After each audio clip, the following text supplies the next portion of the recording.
CM Revanth వ్యాఖ్యలపై Medak BJP MP Raghunandan Rao react అయ్యారు. రేవంత్ రెడ్డికి పరిపాలన చేత కావడం లేదని, అందుకే కిషన్ రెడ్డిపై అనవసరంగా నోరు పారేసుకుంటున్నారని ఫైర్ అయ్యారు.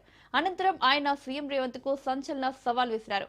8 మంది తెలంగాణ బీజేపీ ఎంపీలు రాజీనామాకు సిద్ధమని అన్నారు. కానీ రేవంత్ రెడ్డి ముఖ్యమంత్రి పదవికి రాజీనామా చేస్తూ అసెంబ్లీని రద్దు చేసి ఎన్నికలకు రావాలని డిమాండ్ చేశారు. అప్పుడు వారు గెలుస్తారో తాము గెలుస్తామో ప్రజాక్షేత్రంలో తేల్చుకుందామని, ముందు మా సవాల్ను స్వీకరించాలని రఘునందన్ రావు అన్నారు. విత్డ్రా చేసుకోవడానికి ఫెసిలిటేట్ చేయలేకపోయినందుకు రేవంత్ రెడ్డి రిజైన్ చేయాలి. నరేంద్ర మోడీ గారు వచ్చిన తర్వాత యాదాద్రి థర్మల్ పవర్ ప్లాంట్ కి పైసలు ఇచ్చినాం.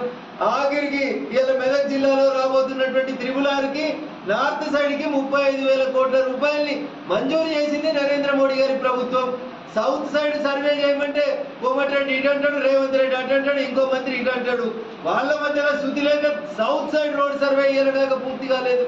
మేమెంత ముందు చూపున్నాం అంటే పాత ఓఆర్ఆర్ పక్క కన్నా రైలు కట్టలేదు, కష్టమైందని చెప్పి ఇప్పుడు వచ్చే త్రిపులార్కి లోపల్ సైడ్ కి రీజనల్ రైలు కూడా ప్రతిపాదిస్తున్నారు బీజేపీ ఎంపీలు.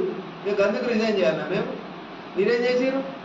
వడ్లు కొనకపోతుంది, మక్కలు కొనకపోతుంది, సన్ఫ్లవర్ కొనకపోతుంది, కొన్నవాడికి పైసలు ఇవ్వకపోతుంది, రైస్ మిల్లర్లను గోసపెట్టబడుతుంది, కాంట్రాక్టర్లను గోసపెట్టబడుతుంది.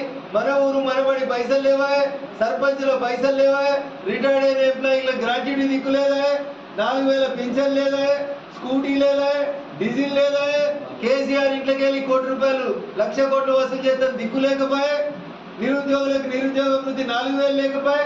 ఏం చేసిరని మేము రిజైన్ చేయాలి? రేవంత్ రెడ్డి, నీకు చేతనైతే మేము రెడీగా ఉన్నాం 8 మంది ఎంపీలకు రాజీనామా చేయడానికి. నువ్వు నీ కాంగ్రెస్ ప్రభుత్వాన్ని డిజాల్వ్ చేసి మాతో పాటు ఎన్నికలకు రా. ఎవరు ఎన్నికలు నువ్వు నీ ముఖ్యమంత్రి